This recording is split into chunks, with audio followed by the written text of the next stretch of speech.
Welcome to my first class on Thomas Gray's elegy written in a country churchyard. আজকে আমি আলোচনা করব Thomas গ্রের লেখা elegy written in a country churchyard. এই টেক্সটটা নেতাজি ওপেন ইউনিভার্সিটির বিডিপির সেকেন্ড ইয়ারের ফোর্থ পেপারে আছে এবং এটা খুব ইম্পর্টেন্ট একটা কবিতা বা টেক্সট যেটা আমাদের লাইন বাই লাইন পড়া উচিত এবং পড়তে হবে, আর আজকে আমরা সেটাই করব। Elegy written in a country churchyard এই এলিসিটা লাইন বাই লাইন আমরা বাংলাতে পড়ার চেষ্টা করব এবং বোঝার চেষ্টা করব। প্রথমে আসি about the poet. Thomas Gray was an 18th century poet born in 26 December 1716। Thomas Gray ছিলেন একজন 18th century কবি। উনি জন্মগ্রহণ করেছিলেন 1716 খ্রিস্টাব্দে 26শে ডিসেম্বর এবং উনি মারা যান 1771 খ্রিস্টাব্দে 30শে জুলাই। উনি ছিলেন একজন ক্লাসিক্যাল স্কলার এবং কেমব্রিজ ইউনিভার্সিটির প্রফেসর। থমাস গ্রের তিনজন খুব ক্লোজ ফ্রেন্ড ছিলেন। কে কে ছিলেন? Number 1 Horace Walpole, number 2 Thomas Ashton and number 3 Richard West. অনেকেই বলে থাকেন যে থমাস গ্রের যে ক্লোজ ফ্রেন্ড রিচার্ড ওয়েস্ট তার মৃত্যুতে বা তাকে স্মরণ করে এই কবিতাটা লিখেছেন, কিন্তু আদৌ এই ইনফরমেশনটা ভুল। তাহলে কবি এটা লিখলেন কেন, এলিজিটা লিখলেন কেন? সুতরাং এটা আমরা পরে জানবো যে উনি কাকে উদ্দেশ্য করে লিখেছেন বা কাদের ডেডিকেট করেছেন। কিন্তু রিচার্ড ওয়েস্টকে ডেডিকেট করে যদি উনি এই কবিতাটা লিখে থাকেন, যেটা অনেক জায়গায় বলা হয়ে থাকে, সেটা ইনফরমেশনটা পুরোপুরি ভুল। ক্লিয়ার? দেখো ইন্ট্রোডাকশন। এলিজিটা লেখা শুরু হয়েছিল 1742 খ্রিস্টাব্দে এবং কমপ্লিট হয়েছিল 1750 খ্রিস্টাব্দে। অর্থাৎ শুরু থেকে শেষ পর্যন্ত মাঝখানে একটা লং 8 বছরের ডিস্টেন্স আছে। কবিতাটা উনি লিখেছিলেন স্টক পোজেস নামক একটা জায়গাতে। সেখানে কি হয়েছিল না, the poem took 8 years with long interruption. অর্থাৎ আমি আগেই বলেছি 1742 উনি স্টার্ট করেছিলেন এবং শেষ করেছিলেন 1750 খ্রিস্টাব্দে। সুতরাং মাঝখানে একটা দীর্ঘ 8 বছরের বিরতি ছিল কবিতাটা কমপ্লিট করার ক্ষেত্রে। It was composed in the churchyard at Stoke Poges. Stoke Poges হচ্ছে একটা জায়গার নাম যেখানে একটা চার্চিয়ার্ড, চার্চিয়ার্ড মিন্স হচ্ছে চার্চের পাশে যে কবরস্থান আছে। আমরা জানি যে যারা খ্রিস্টান ধর্মাবলম্বী বা খ্রিস্টিয়ানিটিতে যেখানে চার্চ থাকে তার পাশে কবরস্থান থাকে, সেটাকে বলা হচ্ছে চার্চিয়ার্ড। তো স্টক পোজেস নামক যে জায়গাটা, সেখানে একটা চার্চ ছিল এবং চার্চের পাশে একটা কবরস্থান ছিল, যেটাকে চার্চিয়ার্ড বলা হচ্ছে। সুতরাং চার্চিয়ার্ড কোথায়? চার্চিয়ার্ড হচ্ছে স্টক পোজেস নামক একটা গ্রামে। Where the poet's aunt and mother took residence after his father's death। যেখানে থমাস গ্রের পিতার মৃত্যুর পর থমাস গ্রের মাদার এবং তার আন্ট ওই গ্রামে চলে যান এবং সেখানে বসবাস করতে শুরু করেন। তো থমাস গ্রে সেখানে যান, সেখানে গিয়ে উনি ওই চার্চে ঘুরতে যান। চার্চে ঘুরতে গিয়ে ওনার নজর পড়ে ওই চার্চিয়ার্ডের দিকে। তখন উনি এই কবিতাটা লেখেন। কাদের উদ্দেশ্য করে লেখেন? অ্যাকচুয়ালি উনি কবিতাটা উদ্দেশ্য করে লেখেন যে সাদা মাটা সহজ সরল গ্রামবাসীদের উদ্দেশ্য করে কবিতাটা উনি লেখেন। অর্থাৎ এলিজিটা লেখা হয়েছে খুব সহজ সরল জীবনযাপন সম্পন্ন গ্রামবাসীদের উল্লেখ করে। কবিতাটা পাবলিশড হয়েছিল 1751 খ্রিস্টাব্দে। আশা করি এই পর্যন্ত ক্লিয়ার। চলো নেক্সট। এখন আমাদের জানতে হবে যে এলিজি কি। দেখো, an elegy is a poem of lamentation। Elegy হচ্ছে একটা শোকগাথা। It is a lament on a dead person or on misery and poverty of man। এটা হচ্ছে একটা কবিতা যেটা কিনা কোনো ব্যক্তি মারা গেলে তাকে উদ্দেশ্য করে লেখা হয় বা তার স্মৃতির উদ্দেশ্যে লেখা হয়, অথবা গরিব মানুষের যে দুঃখ দুর্দশা যন্ত্রণা সেটাকে উদ্দেশ্য করে লেখা হয়। ক্লিয়ার? তাহলে এলিজি কি? Elegy is a poem of lamentation. Elegy হচ্ছে একটা শোকগাথা। It is a lament on a dead person, যেটা শোক প্রকাশ করে কাদের উপরে? হতে পারে সেটা dead person, or on misery and poverty of man. হতে পারে সেটা করুণ দুঃখ দুর্দশা যন্ত্রণা কাদের? অফ ম্যান, মানুষের, বা দারিদ্রতা নিয়ে।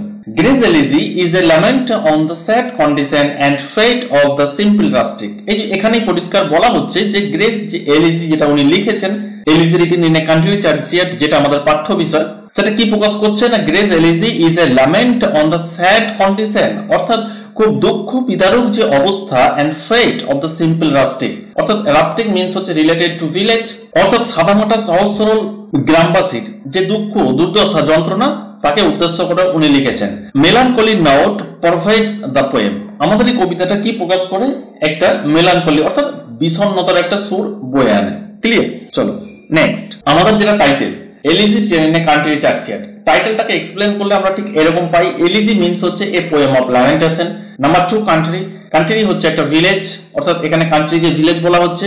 এন্ড চার্চিয়ার্ড মিন্স হচ্ছে burial ground beside the church, অর্থাৎ আগেই বলেছি চার্চের পাশে যেখানে কবর দেওয়া হয় খ্রিস্টিয়ানিটিতে। খ্রিস্টিয়ান ধর্মাবলম্বীদের মারা যাওয়ার পরে কি হয় না, চার্চের পাশেই তাদের কবর দেওয়া হয়, ঠিক সেরকম একটা গ্রাউন্ড, অর্থাৎ burial ground beside the church. আমাদের পোয়েমটা যেটা আমাদের পাঠ্য বিষয়, সেটা কাকে উদ্দেশ্য করে লেখা হয়েছে? The poem is written to mourn.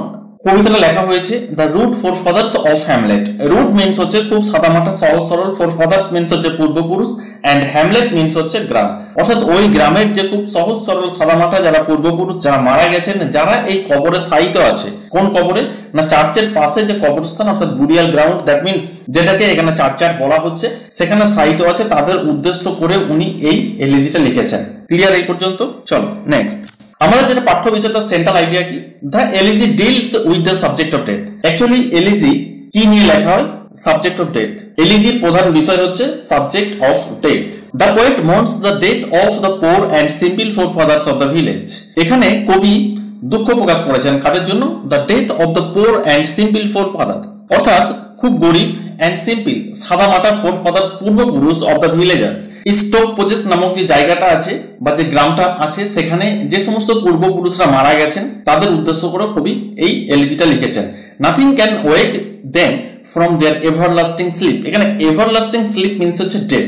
কবি দুঃখ প্রকাশ করে বলছেন যে পৃথিবীতে কোনো কিছুই নেই, এই জগতে কোনো কিছুই নেই যেটা কিনা তাদের সেই এভারলাস্টিং স্লিপ বা তাদের মৃত্যু শয্যা থেকে তাদের জাগিয়ে তুলতে পারে। This poor villagers did the humble work of cultivation. এই পোর যে ভিলেজার্সরা আছে তাদের প্রধান কাজ কি ছিল? তাদের কঠোর পরিশ্রম করতো। কিসের ক্ষেত্রে? অফ কাল্টিভেশন, অর্থাৎ চাষবাসের ক্ষেত্রে। Speaking of this poor peasants, উনি এই গরিব চাষীদের কথা বলতে গিয়ে উনি বলেছেন, the poet says that some of this could have been great rulers or statement or famous musicians or poet. এই যে সমস্ত খুব সাদামাটা সহজ সরল জীবনযাপন সম্পন্ন যে সমস্ত ভিলেজার্সরা আছেন, তাদের কথা উনি বলতে গিয়ে বলেছেন এদের মধ্যে অনেকেই ছিলেন যারা হয়তো শাসক হতে পারতেন, যারা হয়তো স্টেটম্যান বা মুখপাত্র হতে পারতেন, অথবা ফেমাস মিউজিশিয়ান অর পোয়েট, অথবা হতে পারতেন যে বিখ্যাত কোনো মিউজিশিয়ান অথবা কবি। কিন্তু তাদের কাছে কোনো সেরকম সুযোগ আসেনি যে সুযোগকে অবলম্বন করে তারা তাদের লক্ষ্যকে অ্যাচিভ করতে পারবে। কেন কি? তাদের জীবনযাপন খুব সাদামাটা, তারা খুব গরিব, সুতরাং তাদের জীবনটা ওইভাবেই খুব কষ্টের মধ্য দিয়ে অতিবাহিত হয়েছে। সুতরাং নিজেদের অনেক ইচ্ছা থাকা সত্ত্বেও তারা তাদের ইচ্ছা পূরণ করতে পারেনি। ক্লিয়ার? আমাদের সেন্ট্রাল আইডিয়া কবি এখানে এক্সপ্রেস করছেন এই কবিতার মধ্য দিয়ে। কি বলছেন? The central idea of the poem is that death is inevitable, অর্থাৎ মৃত্যুকে কখনো জয় করা যায় না। ইনএভিটেবল দ্যাট মিন্স কখনো জয় করা যায় না। The rich and the poor, the great and the low, in other words, every human being moves on the road to death. উনি বলছেন যে সে গরিব হোক কিংবা বড় লোক হোক, সে মহান হোক কিংবা নিচু জাতের হোক, প্রত্যেকটা মানুষকে human beings, every human beings, অর্থাৎ প্রত্যেকটা মানুষকে কিন্তু moves on the road to death, অর্থাৎ মৃত্যুর পথে তাকে একদিন যেতেই হবে। The path of glory leads but to the grave. জীবনের যত অহংকার আছে, যত গর্ব আছে, সবকিছু সে জীবনে অ্যাচিভ করলেও শেষ পর্যন্ত কোথায় গিয়ে শেষ হয়? বাট টু দ্য গ্রেভ, কবরস্থানে গিয়ে শেষ হয়। কবির হচ্ছে এটাই আক্ষেপ, আর এই আক্ষেপ করেই উনি কবিতাটা লিখেছেন। ক্লিয়ার? তাহলে এখান থেকে শর্ট কোশ্চেন আসে কি না, elegy written in a country churchyard এর সেন্ট্রাল আইডিয়া কি? এর সেন্ট্রাল আইডিয়া যদি বলা হয়, যদি এরকম কোশ্চেন জিজ্ঞেস করা হয় সেন্ট্রাল আইডিয়া কি, তাহলে তোমাকে লিখতে হবে The central idea of the poem is that death is inevitable. কবি বলেছেন যে মৃত্যুকে কখনো জয় করা যায় না, এটা আসবেই। সেখানে রিচ অ্যান্ড পোর, সে ধনী হোক কি গরিব হোক, গ্রেট অর দ্য লো, সে মহান হোক কি নিচু জাত সম্পন্ন হোক, ইন আদার ওয়ার্ডস, অন্য কথায় বলতে গেলে এভরি হিউম্যান বিংস, প্রত্যেকটা মানুষকে কোথায় যেতে হবে? Moves on the road to death, তাকে মৃত্যুর পথযাত্রী একদিন না একদিন হতেই হবে। The path of glory leads but to grave, সে তার জীবনে যত অহংকার অর্জন করেছে, যত গর্ব অর্জন করেছে, সবকিছু একদিন কি হবে না গ্রেভ, অর্থাৎ কবরে গিয়ে সমাধিস্থ হবে। ক্লিয়ার? দেখো, টেক্সটে যাওয়ার আগে আমি তোমাকে রিকোয়েস্ট করবো তুমি আমার চ্যানেলটা অবশ্যই সাবস্ক্রাইব করবে এবং পরবর্তীকালে তুমি আমাকে কমেন্ট করে জানাবে যে নেক্সট ভিডিও আমার কোন টেক্সটের উপরে বানানো উচিত, এবং তুমি আমার প্রত্যেকটা ভিডিও আশা করি যথেষ্ট পরিমাণে শেষ পর্যন্ত দেখবে এবং শেয়ার করবে। কেন কি? তোমার মতো অনেকেরই হেল্প হবে। পাশাপাশি তুমি যদি নোটস, অ্যাসাইনমেন্টস এবং সাজেশন নিতে চাও, অথবা তুমি যদি আমার অনলাইন ক্লাসে জয়েন করতে চাও, তাহলে ডেসক্রিপশন বক্সে আমার ফোন নাম্বার দেওয়া আছে, তুমি ইমিডিয়েট যোগাযোগ করতে পারো। So let's come to the text. দেখো, গোটা কবিতাটাকে আমরা কয়েকটা ডিভিশনে ভাগ করে নেবো। ফার্স্ট, কিরকম? The entire poem contains 32 স্ট্যান্জাস।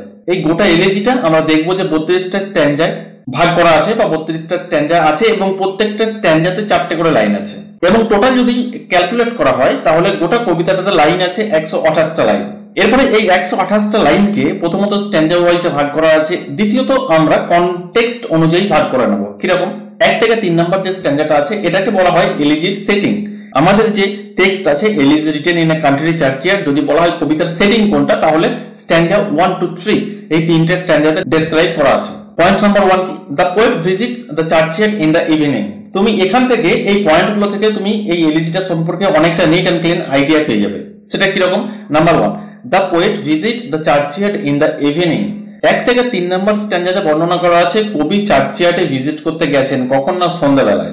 2 নম্বর পয়েন্ট কি daily life of the buried rustics in their lifetime, যে প্রত্যেকটা গ্রামবাসী প্রত্যেকটা ভিলেজার্স যারা এই কবরস্থানে শায়িত আছে বা শয়িত আছেন তারা কি তাদের লাইফ টাইমটা কেমন ছিল অর্থাৎ তাদের ডেইলি লাইফটা কেমন ছিল, যেটা কিনা বর্ণনা করা আছে stanza 4 to stanza 7।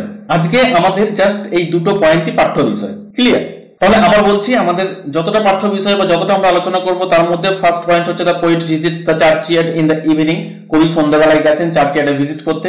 Number 2 daily life of the buried rustics in their lifetime, তাদের জীবন দশায় তাদের দৈনন্দিন জীবন কিভাবে কাটিয়েছে কারা না যারা এই কবরস্থানে শায়িত আছে, সেটা আমরা আজকে দেখব, যেটা কিনা বর্ণনা করা আছে stanza 4 to stanza 7।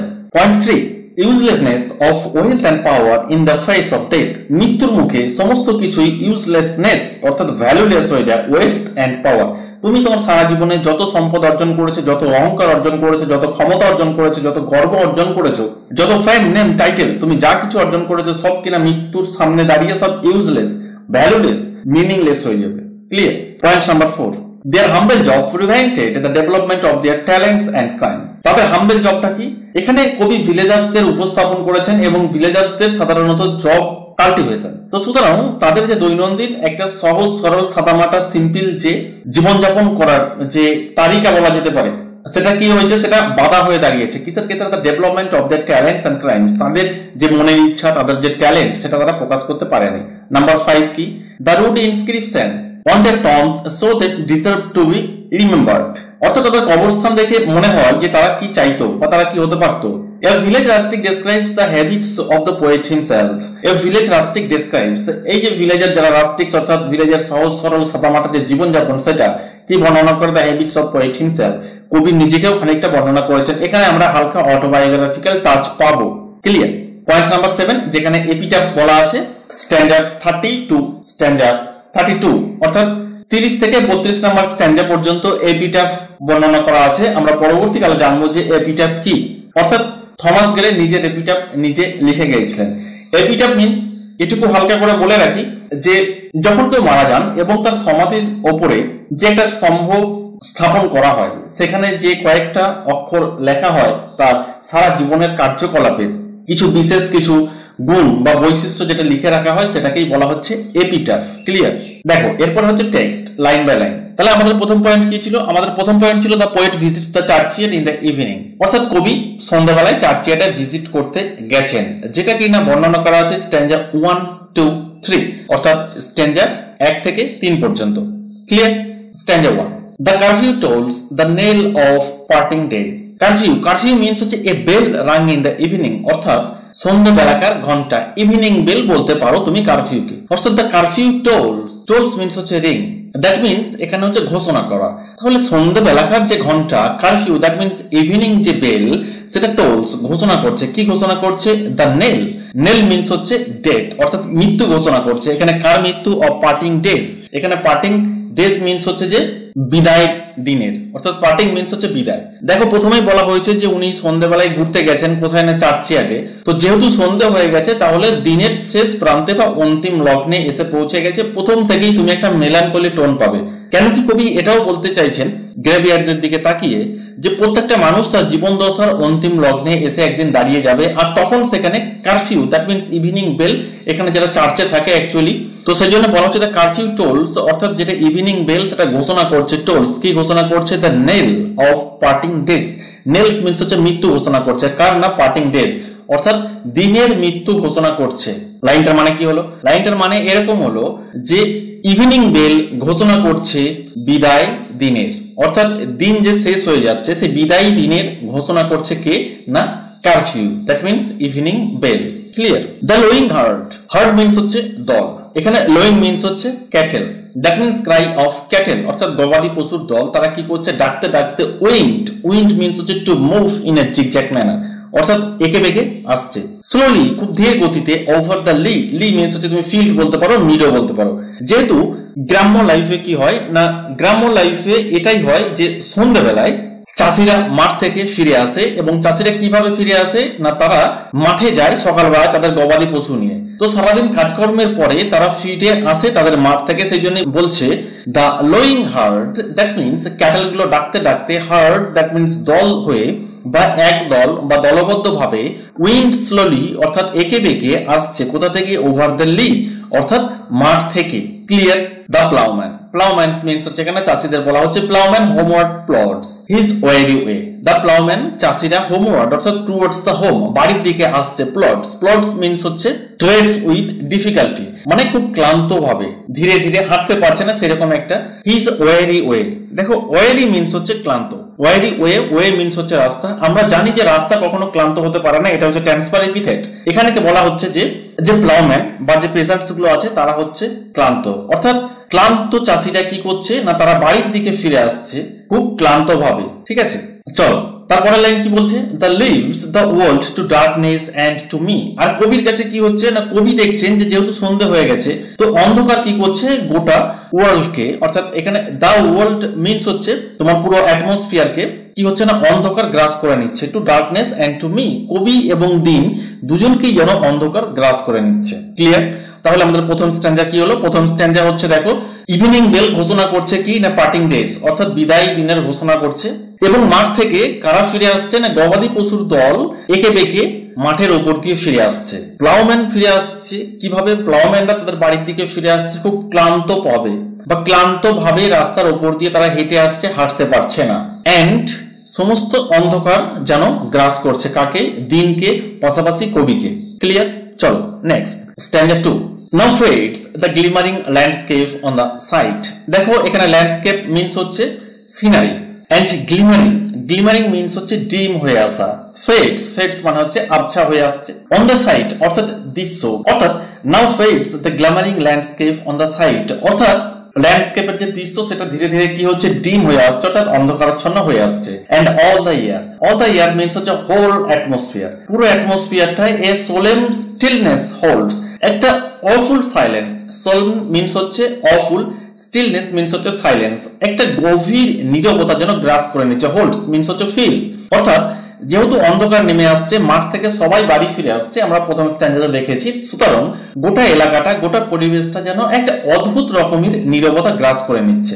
Self, self means হচ্ছে অ্যাকসেপ্ট, নীরবতা তো গ্রাস করে নিচ্ছে কিন্তু অ্যাকসেপ্ট মিন্স হচ্ছে ব্যতীত বা ছাড়া। ওয়ার দা বেটল হুইলস, বেটল মিন্স হচ্ছে গোবর পোকা। তুমি হয়তো গ্রামে থাকলে তুমি গোবর পোকা সম্পর্কে অভ্যস্ত হবে বা গোবর পোকা দেখে থাকবে। তারা কি করছে? হুইলস, হুইলস মিন্স হচ্ছে সার্কেল করছে। দ্যাট মিন্স আমরা জানি যে যখন কোনো পতঙ্গ ওড়ে তখন কিভাবে ওড়ে, তারা দলবদ্ধ ভাবে সার্কেল ভাবে ওড়ে, কিন্তু এখানে বিটল মিন্স হচ্ছে একটা গোবর পোকা যে কিনা make circles in the year, বাতাসে একটা চক্কর কাটছে। ইজ ড্রনিং ফ্লাইট, ড্রন মিন্স হচ্ছে একটা মনোটমি সাউন্ড বা মনোটনাস সাউন্ড, ফ্লাইট অর্থাৎ একটা মনোটনাস সাউন্ডে বা হামিং সাউন্ডে বেটল কি করছে না সার্কেল কাটছে। তাহলে সেকেন্ড লাইনে বলা হলো যে গোটা পরিবেশটাকে একটা অদ্ভুত নীরবতার জন্য গ্রাস করছে, কিন্তু কি জেগে আছে? একমাত্র যেহেতু সন্ধ্যে হয়ে আসছে সুতরাং গোবর পোকা বেরিয়েছে এবং গোবর পোকা কি করছে না গুনগুন করে বাতাসে সার্কেল কাটছে। And drowsy tinkling lull the distant folds, দেখো ড্রাউজি, ড্রাউজি মানে হচ্ছে ঘুম ঘুম ভাব। The sound, drowsy tinkling means হচ্ছে the sound of the bell heard at irregular interval indicating that sheep is fallen asleep। এখানে শিপের কনটেক্সট আসবেই, কেন কি এটা হচ্ছে যেহেতু একটা খ্রিস্টানিটি টাচ আছে, তো সুতরাং এখানে ড্রাউজি মিন্স হচ্ছে ঘুম ঘুম ভাব। টিঙ্কলিং মিন্স হচ্ছে যে এমন একটা সাউন্ড যে সাউন্ডটা শুনলে তোমার অটোমেটিক্যালি ঘুম এসে যাবে। লাল, লাল মিন্স হচ্ছে যে sleep. The distant folds, folds মানে হচ্ছে sheep folds. That means actually তুমি এটা বলতে পারো ফোল্ড মিন্স হচ্ছে খোয়ার, অর্থাৎ যেখানে গবাদি পশুদের রাখা হয়। তো সেখান থেকে এমন একটা আওয়াজ আসছে মনে হচ্ছে যেন যে একটা ঘুম পাড়ানো আওয়াজ। দেখো তাহলে থার্ড লাইন এবং ফোর্থ লাইনে কি বলা হলো যে শুধুমাত্র দু ধরনের আওয়াজ শোনা যাচ্ছে। কিসের না? একটা হচ্ছে বিটেলের আওয়াজ, আরেকটা হচ্ছে তোমার খোয়ার থেকে, যেখানে গবাদি পশুদের রাখা হয় সেই খোয়ার থেকে ভেড়ার গলায় যে ঘন্টা বাঁধা থাকে সেই ঘুম পাড়ানির আওয়াজ। অর্থাৎ অ্যাকচুয়ালি দেখা যাচ্ছে যে ভেড়ারা হয়তো ঘুমাচ্ছে বা সেই খোঁয়ারে যে সমস্ত গবাদি পশুরা আছে তারা হয়তো তাদের ঘুম এসে গেছে, তো মাঝে মাঝে কি হচ্ছে একটা বিরতি পরপর তাদের গলায় যে বেল আছে সেটা বেজে উঠছে, তো সেই আওয়াজটা জাস্ট শোনা যাচ্ছে। ক্লিয়ার? আমি আবার বলছি যে অন্ধকার নেমে এসেছে। সেটা কি হচ্ছে? অন্ধকার নেমে আসার পর না গোটা ল্যান্ডস্কেপটা আস্তে আস্তে অন্ধকারাচ্ছন্ন হয়ে যাচ্ছে এবং একটা অদ্ভুত নীরবতা বিরাজ করছে। পাশাপাশি 3 নম্বর লাইনে যেটা উনি বলছেন যে একমাত্র গোবর পোকার ডাক শোনা যাচ্ছে। আর কি হচ্ছে না, আর কি শোনা যাচ্ছে? আর যেটা শোনা যাচ্ছে যে খোঁয়ার থেকে হয়তো ড্রাউজি টিংলিংস, দ্যাট মিনস এমন একটা সাউন্ড শোনা যাচ্ছে যে একটা ঘুমন্ত সাউন্ড। দ্যাট মিনস হয়তো খোঁয়ারে কোনো গবাদি পশু, দ্যাট মিনস ভেড়ারা শুয়ে আছে, তো তাদের গলায় যে ঘন্টা বাঁধা আছে সেই ঘন্টা হয়তো মাঝে মাঝে নড়ে উঠছে এবং সেই আওয়াজটা শোনা যাচ্ছে। ক্লিয়ার? চলো next standard 3। Save that from yonder ivy mantled tower. আর কি শোনা যাচ্ছে না save, that means except that from yonder, ওই যে অদূরে তুমি দেখতে পাচ্ছ, ইয়ন্ডার মিনস হচ্ছে অদূরে, তুমি দেখতে পাচ্ছ আইভি ম্যান্টেল টাওয়ার। এখানে আইভি মিনস হচ্ছে তোমার লতা পাতা বিশিষ্ট এক ধরনের গাছ, ম্যান্টেল মিনস হচ্ছে ঢাকা আছে কি না টাওয়ার, অর্থাৎ এখানে চার্চের টাওয়ারের কথা বলা হচ্ছে। এখানে বলা হচ্ছে ওই যে অদূরে তুমি দেখতে পাচ্ছ যেটা ivy mantled, that means ivy লতা পাতা দিয়ে ঢাকা আছে একটা টাওয়ার, যেটাকে তুমি দেখতে পাচ্ছ অদূরে আছে ইয়ন্ডার। দেখো কবি যেন এখানে তোমাকে আঙ্গুল তুলে দেখাতে চাইছেন যে তুমি দেখতে পাচ্ছ ওই যে অদূরে যে টাওয়ারটা আছে যেটা লতা পাতা দিয়ে ঢাকা আছে, ওইখান থেকে কি হচ্ছে the moping owl. Moping means হচ্ছে তোমার হচ্ছে বিষণ্ণ, অর্থাৎ বিষণ্ণ পেঁচা does to the moon complain, অর্থাৎ চাঁদের কাছে কমপ্লেন করছে। এখানে মুনকে বলা হচ্ছে কুইন অফ নাইট, ঠিক? তো চাঁদকে কমপ্লেন করছে, কি কমপ্লেন করছে? অফ মিনস হচ্ছে against, such as that means passer by. Complain করছে কার বিরুদ্ধে? অফ দ্যাট মিনস এগেইনস্ট, অর্থাৎ বিরুদ্ধে। কার বিরুদ্ধে? সাচ অ্যাজ মানে কোন এক প্রতীকের বিরুদ্ধে, পাসার বাই। এখানে কবি নিজেকে বলতে চাইছেন ওয়ান্ডারিং নিয়ার হার সিক্রেট বোয়ার। এখানে বোয়ার মিনস হচ্ছে নেস্ট। সিক্রেট কেন? গোপন কেন? সিক্রেট মিনস হচ্ছে হিডেন। কেন গোপন? না যেহেতু মপিং আউল কি করেছে না ওই আইভি ম্যান্টেল যে টাওয়ারটা আছে সেখানে তার নিজের বাসা তৈরি করেছে, সেখানে সে আছে এবং আউল চাঁদের কাছে কমপ্লেন করছে যে আমার বাসার কাছে কেন কেউ এসে ঘোরাফেরা করবে, কেন আমাকে ডিস্টার্ব করবে, কেন কি আমি তো জনমানবহীন একটা জায়গাতে আছি, তো এখানেও কি আমি নিস্তার পাবো না? এখানে এসে কেন ঘোরাফেরা করবে, কেন আমাকে ডিস্টার্ব করছে? Molest her ancient solitary regain.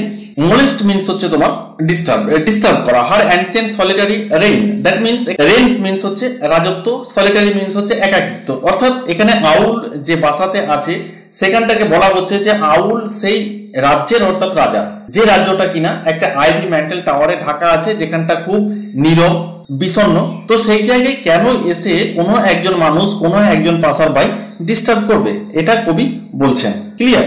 চলো নেক্সট স্ট্যান্জা 4। দেখো এতক্ষণ আমরা যেটা দেখলাম সেটা হচ্ছে স্ট্যান্জা 1, 2, 3 যেটা ছিল সেটা হচ্ছে কবিতার সেটিংস বলা যেতে পারে। এরপর 4 নম্বর পয়েন্ট থেকে যেটা শুরু হচ্ছে daily life of the buried rustics in their lifetime, অর্থাৎ যে সমস্ত ভিলেজার্সরা এই চার্চিয়াটা সাহিত্য আছে তাদের ডেইলি লাইফটা কেমন ছিল। স্ট্যান্জা 4 কি বলছেন? বেনিথ দোস রাগড এলম। এলম মিনস হচ্ছে বটবৃক্ষের মতো বিরাট বড় একটা গাছ যার বড় বড় ব্রাঞ্চ আছে, অর্থাৎ শাখা পোশাখা আছে, তার নিচে রাগড মিনস হচ্ছে এবড়ো খেবড়ো, অর্থাৎ গাছ পরিণত হয়ে গেলে কি হয় তার গায়ের ছালগুলো এবড়ো খেবড়ো হয়ে যায়, ঠিক সেরকম একটা বড় এলম গাছের নিচে দ্যাট ইউটিলিজ সেট, যেখানে কিনা এই যে দ্যাট ইউটিলিজ সেটস এখানে হচ্ছে যে এই ইউ গাছের নিচে কবি মাঝে মাঝে আসতেন এবং উনি এসে বসে থাকতেন। Where heap the turf in many a mouldering heap. এখানে হিপ মিনস হচ্ছে যেটা মোল্ডারিং হিপ, মোল্ডারিং মিনস হচ্ছে কভার্ড, ঢাকা আছে। হিপ মানে হচ্ছে গ্রেভিয়ার বা কবরস্থান, যে কবরস্থানগুলো আছে সেগুলো ঢাকা আছে। হোয়ার হিপস মিনস হচ্ছে তোমার রাইস, উঁচু হয়ে আছে। দ্য টাফ মিনস হচ্ছে গ্রাস, অর্থাৎ ঘাসে উঁচু হয়ে আছে। ইন মেনি এ মোল্ডারিং হিপস, অর্থাৎ যে সমস্ত কবরস্থানগুলো আছে সেগুলো কি না সেগুলো ঘাসে ঢাকা হয়ে উঁচু হয়ে আছে। Each in his narrow cell for ever laid. দেখো ইচ দ্যাট মিনস প্রত্যেককে, অর্থাৎ each of the forefathers of the hamlet, এই গ্রামের পূর্বপুরুষরা কি আছে প্রত্যেককে তারা সাহিত্য আছে। এভার লেট দ্যাট মিনস চিরসজ্জায় সাহিত্য আছে। ন্যারো সেল মিনস হচ্ছে কবর, এই কবরে প্রত্যেকটা ফোর ফাদার্স দ্যাট মিনস পূর্বপুরুষ গ্রামবাসীরা সাহিত্য আছে। The rude forefathers of the hamlet sleep, সেখানে কি হচ্ছে না রুড মিনস হচ্ছে সিম্পল, সাদামাটা ফোর ফাদার্সরা অফ দ্য হ্যামলেট এই গ্রামের কি আছে না স্লিপ, তারা ঘুমাচ্ছে, অর্থাৎ চির নিদ্রায় সাহিত্য আছে। ক্লিয়ার? চলো next stanza 5। The breezy call. Breeze means হচ্ছে আমরা জানি যে সকালের মৃদুমন্দ বাতাস, তো কবি বলছেন the breezy call that means call of the breeze, সকালের মৃদুমন্দ বাতাস ডাকছে, কাকে ডাকছে? Of incense breathing morn means হচ্ছে মর্নিং। সকালবেলায় কি করছে না incense breathing that means spread the sweet fragrance, অর্থাৎ ফুলের যে সুমিষ্ট গন্ধ সে সকালের যে বাতাস সেটা চারিদিকে ছড়িয়ে দিচ্ছে। The swallow twittering from the straw build set. Swallow means হচ্ছে একটা পাখি, টুইটারিং মানে কিচিরমিচির করছে। From the straw build set, straw build set means হচ্ছে নেস্ট, আর স্ট্র বিল্ড মানে হচ্ছে খড়কুটো বা কোনো লতা পাতা দিয়ে তাদের যে বাসা তৈরি করা হয় সেখান থেকে সোয়ালো পাখিরা কিচিরমিচির করে ডাকছে। The Cox shrill Clarion, Clarion means হচ্ছে ট্রাম্পেট, অর্থাৎ কক্স যে মোরগ, শ্রিল মিন্স হচ্ছে তীক্ষ্ণ চিৎকার করছে, অর ইকোয়িং হর্ন, এখানে ইকোয়িং হর্ন মিন্স হচ্ছে the sound of the huntsman bugle, অর্থাৎ যারা শিকার করতে যায় যে সমস্ত শিকারীর হাতে যে বাগল গুলো থাকে তার যে আওয়াজ, সেই আওয়াজ কি হচ্ছে না সকালবেলায় তারা শিকারে যাচ্ছে সেই হান্টসম্যানরা এবং সেখান থেকে আওয়াজ শোনা যাচ্ছে। No more shall rouse them from their lonely wait, বলছে এই যে সকল সাউন্ড গুলো শোনা যাচ্ছে এই সাউন্ড গুলো কিন্তু তাদের no more shall rouse, that means জাগিয়ে তুলতে পারবে না। দেম মিন্স হচ্ছে এই যে ফোরফাদার্স অফ দ্য ভিলেজ, এই গ্রামের যারা পূর্বপুরুষ যারা এই কবরে শায়িত আছে তারা জাগিয়ে তুলতে পারবে না। কোথা থেকে না from their lonely wait, lowly means হচ্ছে তাদের যে হাম্বল গ্রেভ, দ্যাট মিন্স তাদের যে গ্রেভ, তারা যে কবরে শায়িত আছে ওখান থেকে কিন্তু তাদের জাগিয়ে তুলতে পারবে না। ক্লিয়ার?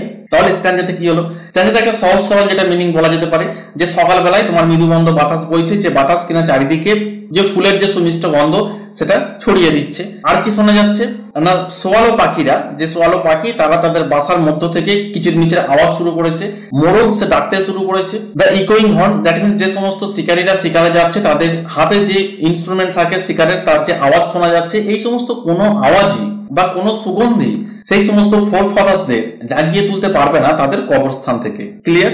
চলো next standard 6। For them no more the blazing hearth shall burn, hearth means হচ্ছে ফায়ারপ্লেস বা উনুন। দেখো তাদের জন্য আর কখনোই কিন্তু উনুন জ্বলবে না বা ফায়ারপ্লেস জ্বালানো হবে না। অর বিজি হাউসওয়াইফ, অথবা ব্যস্ত হাউসওয়াইফ প্লাই মিন্স হচ্ছে পারফর্ম করা বা পারফর্ম করবে না, কি করবে না, হার ইভিনিং কেয়ার। এখানে evening care means to the duties of the evening, that means মাঠ থেকে ফিরে আসার পর যে কোনো কৃষকের ঘরে কি হয় তাদের বাড়িতে যে সমস্ত মহিলারা থাকে তারা খাবার ব্যবস্থা করেন, সুতরাং তারা মাঠ থেকে আর ফিরে আসবে না। আর সেই বাড়ির যে বিজি হাউসওয়াইফ আছে তারাও তাদের সন্ধ্যাবেলাকার যে ডিউটি অর্থাৎ সন্ধ্যাবেলাকার খাবার তৈরি তারাও আর করবে না। সুতরাং যেহেতু খাবার তৈরি তারা আর করবে না, কেন করবে না, কেন কি ফোর ফাদার্স আর নেই, তারা মারা গেছে, তারা কবরে শায়িত আছে, সুতরাং সেই ফোর ফাদার্সদের জন্য আর উনুন জ্বলবে না।